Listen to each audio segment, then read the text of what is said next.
Thursday morning in New York City, what is up? It is the Boomer and Geo program coming to you live from the Built Ford Tough studio. 888-808-1019 is the number. The Fan, CBS Sports Network around the country. We have got a lot to do. We're T-minus just a few days away from heading out to Pebble Beach. We'll get to that later on. We've got the preseason opening up for the Jets and the Giants and the rest of the NFL starting tonight. Our team's playing on Saturday. We'll get to that in a little while. And we've got... well, one team that got off the schneid yesterday and a nice relief appearance. We'll get to them in just a moment. But I know the guy sitting to the right of me, a former NFL MVP and a lifelong diehard Met fan, is one pissed off guy. His name is Boomer Esiason, and his Metsies threw up all over themselves yet again. Good morning, Boomer. How are you? Yeah, good morning, Jay. And I was listening to Alan. Jerry, I'm sorry. No problem, Jerry. Phil. Jay, whatever. Yeah, I am a little bit annoyed, and I was listening to Al and CeeLo talking this morning a little bit about this, and Al wanted the Mets to get no hit. That's Al. But here's the thing, all right, the boos are raining down. Yeah. And this brand of baseball that they have played probably for like the last 48 games or whatever it is worse than at any point in time last year. It's bad. It is really bad. Minus the 7-game winning streak, of course, mixed in between, but you're right, consistently poor. It is horrendous. And I keep hearing from Mendoza talk about how good his team is. Well, I don't know. Maybe that when they're practicing or they're meeting, they're good, because when they get on the field, they basically look flat. Mm-hmm. And I don't know why this team looks flat, because we talked about this yesterday with Gio. They're getting big crowds. They're not selling out everywhere. The crowds are great. The fans are into it, but for some reason, something is missing. And I don't know what that is. And I know everybody's waiting for the big outburst. I thought they had the outburst over the weekend, but that led to nothing. And then, for this team, and it's embarrassing. No, I don't care what anybody says, getting one hit. And quite frankly, there was a chance yesterday that when Juan Soto hit that ball, that he might have been thrown out at first base if it doesn't go out of the building.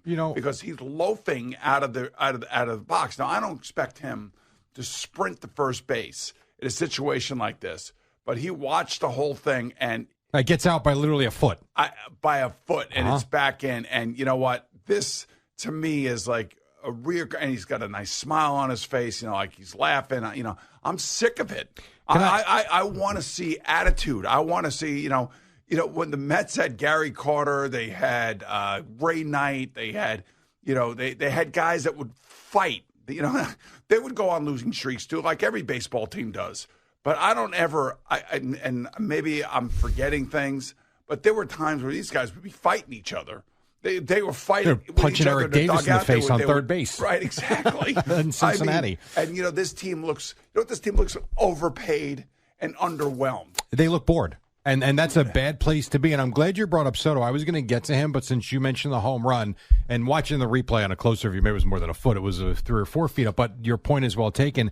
Stephen or Andrew, whoever is back at CBS Sports Network, can you, if possible, get me the RBI triple by Arias in the 6th inning? Because just to set this up, so David Peterson, who was okay, gave up a couple of, the home runs, made it 3-0.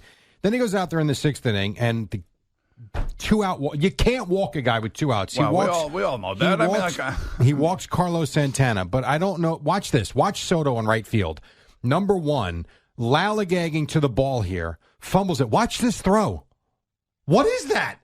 He gives the guy the extra base, making it a triple instead of it. Like he's. Just say Arias. What is that? Arias was the MVP of the series. He was fine. Them. But to your point about Soto, he's not even the lob throw in. There's no. I don't want to say there's no effort. There's not much effort on that play. I want to say this, and I'm going to say it again. There's not a player worth $765 million. No, there's not. There's no question. Maybe Shohei Ohtani, because he does so many different things, and he basically steals bases. And I know Juan has stole some bases this year. But is he a leading, like your highest paid player, whether it be Aaron Judge or Shohei Ohtani, or in this case Juan Soto, has to lead the team. Yep, I agree. They have to set the example, and when the example that is being set is one that just doesn't look, at least to the naked eye, and as a former athlete, looks to me like if that's the guy that's getting paid $760 million and he's supposed to be our leader, I'm not following that guy. Not to mention, he's been the word that I've heard a lot, and it's so right. His numbers ultimately will look fine, but it's a whole lot of nothing. Well, his last, I don't know, I want to say 3 weeks have been abysmal. Terrible. Since the All-Star break, he's been abysmal. But do you realize he's got 26 home runs? If I asked you right now how many of them are more than a solo shot, how many do you think? Because I don't know if probably people... 5. Six. He's got 20 solo home runs. Now, you want to tell me a solo home run, it's 2-2 in the ninth inning. Great. That impacts a game. That's a huge hit. That's a clutch hit. That's but a clutch solo home run in the ninth inning to break up a no-hitter when you're losing 4-0 is useless. And this craze about, Pete Alonso beating Darryl Strawberry, we get stuck on so many stupid things. Like, they have to win. They're spending $400 million on their team, and they're not dealing with injuries. Maybe Francisco Lindor's deling with a toe injury. It seems like it. All right. So then don't be out there. Well, I mean, like, I love the fact that you want to play, and I don't know if this is true. If it is true that he is hurt and it's costing them, and he is not hitting, and he's striking out at an alarming rate, then you got to sit him down. I mean, like the Yankees sat down Aaron Judge. I think the time was right for that. I think at this point he's starting to hit even like his first at bat yesterday was a screaming line drive. Yeah, but the last few days he's hitting the ball better and is starting to look better. So I think you were right. Maybe 2-3 weeks ago they should have did it. They didn't. I think he's coming back into focus. But that said, this team looks life. And I know when you're not winning, it looks this way, and maybe it's not. But they look Jerry, lifeless. Your $765 million man is not leading by the front. I can tell you that. I couldn't agree with you more. He is setting an example that, and I'm sure he's popular in the locker room. And I'm sure, the fact that his family's got a suite and that he's got all the trappings of being the superstar, that the way they treated Bonds, the way they treated Rodriguez, the way they treated, McGuire, the way they treated Sosa. They treated those guys like, you remember Barry Bonds had 2 lockers. I do. Swivel chairs and everything else like that. And when you make this kind of money and you put forth what seems to be a very average effort, I don't care. I mean, it's ugly. It's absolutely ugly. And it's again, we could sit here and say it's unacceptable, but what are you going to do about it? Nothing. Especially when Mendoza is after the game going, well, went over his head. I'm good with that. And I'm like, oh, we see it a different way. And I know these managers are not going to be able to scream and yell at these players. I don't think they're allowed to. I really don't. I mean, at the end of the day, the player has got to have the pride to want to live up to what he has accomplished. Like, he's accomplished so much in his young career, and he's got so much more to accomplish. And the fact that he is really being paid this much money, and it has been like this absent and looks the way that he does, is an insult to everybody who pays $50 to $150 to $350 a ticket to go and see it. Couldn't agree with you more. That is to me the ultimate insult kick in to the face. Fan. Right. I agree. And that's why, so I was out yesterday for much of the day. I had this game. I recorded it. So when I went back and watched it, I watched this play like 8 times. Like, I couldn't believe the laziness and the just blah. There was no urgency. We talk a lot about urgency when a team is struggling. There was no urgency on that play, and it almost just kind of was like a microcosm of what they or he is doing right now. And it's just, and for them to get out of this, now listen, the same way they were struggling and they won 7 in a row, they can do that again. Cleveland had lost, think about this, the Guardians had lost 10 straight games, and since then they're 18-7. They've turned things around. They're back in the at least wild card chase. And think about the Guardians for a minute, and think about the crap that they've had to deal with. Their closer How about is Emmanuel suspended. Clase suspended? Yeah. I mean, like for gambling. I mean, and how are they doing what they're doing? And it's a small market team.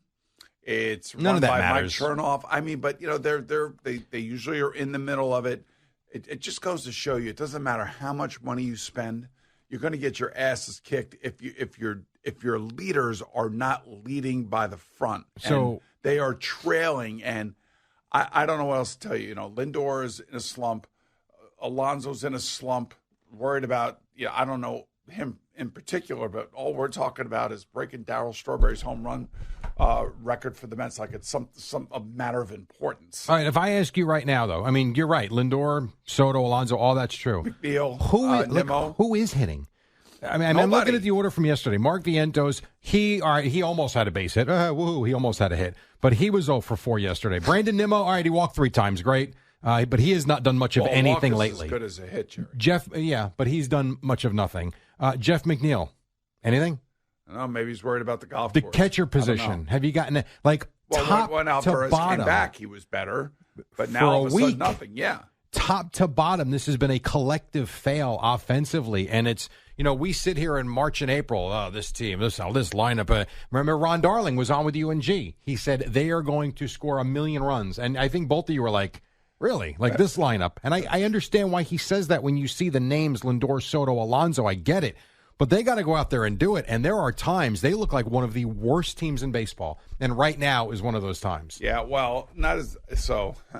There's different ways of looking. So when the Yankees are making all of their mental errors and their physical errors in the field and base running gaffes, I mean, that's one thing. That and then we hear about Eric Boland talking about the organizational problems that they have down in the minors when Didi Gregorius comes back and says you can't believe that they're not teaching the fundamentals down there. It's all about exit velo and all this other crap. I mean, I just want to see effort. I want to, manufacture a run. Somebody's try to get on base and bunt. This is one of these getaway days where everybody's swinging at everything. Now, hey, give Gavin Williams a lot of credit. He was great yesterday. I know the fact he did not want to come out of that game. That's amazing. I don't blame him. I don't blame him. But I don't care that they're going to play the Brewers. What I do care about is that they're leaving New York. They're getting away from the boos. I mean, they're being booed at home. Yeah, after being so dominant. $400 million roster is being booed at home. And they should for this week. Think of how dominant they were at home for the first 3 months of the season and where we are right now. Oh, I think back to those earlier days in the season where, you have the post-game interview with the player of the game. And, it's so great to be here. The fans are behind us. We love you guys. We appreciate everybody's, taking part. I mean, this really, honestly, is so hard to watch. I don't even want to watch it. All right, so I'm going to bring I don't even want to watch it. I mean, like now, I will say this. They go away to Milwaukee for 3 games, and I don't care how good Milwaukee's playing. Maybe that's what the Mets need. Maybe they need to play against a good team, and maybe they need to wake up away from home because then they come back home against Seattle and Atlanta and Seattle. What is that 6-game homestand going to be like? It might be 1-5, might be 6-0. But how are the fans going to react? They'll be to there. That? Well, how do they play in Milwaukee? If they go win 2 out of 3 against Milwaukee and they play the right way and they look more the part, I think the fans will be there and they'll be fired up. If they go get swept, you're going to hear boos in the first inning. Normally I don't get too wrapped up in all of this stuff, just simply because it's a long season and we've seen teams turn it on mid-August into September, and then all of a sudden they get themselves right and they're ready to go for the playoffs. And maybe you're right, Jerry. Maybe they're bored. Maybe they're expecting to be in the playoffs. Maybe they think just showing up is going to get them back to where they were last year.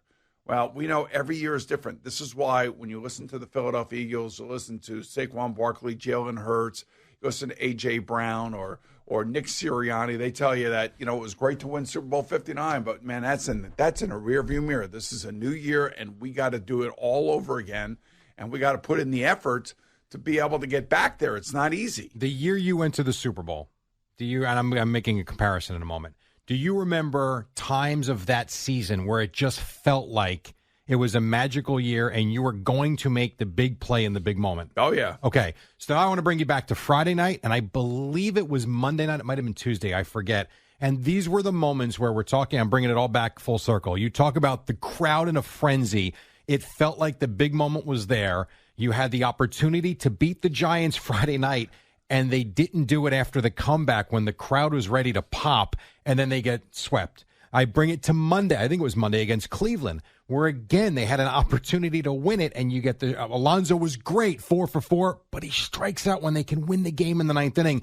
The crowd behind you, there was a feel of a moment, and they came up short both times. Flat again. And those are 2 big examples of if you're having that type of season, those teams come through in those moments. Right. Well, maybe they will, maybe they won't. Who knows? I mean, it's again, I keep saying it was 48 or 47 games left, and I keep saying, you got it, at the end, somewhere around, 30 games to go, you got to go 20-10, you got to go, maybe 22. They play good baseball. Right. I agree. I mean, that's where you really got to play your best baseball, and this is part of the season where I just, this game yesterday was such a dud, and it was such a fitting end to what has been a crappy team since the All-Star break. Here's all you need to know about yesterday. You want to just pull the hair out of your head.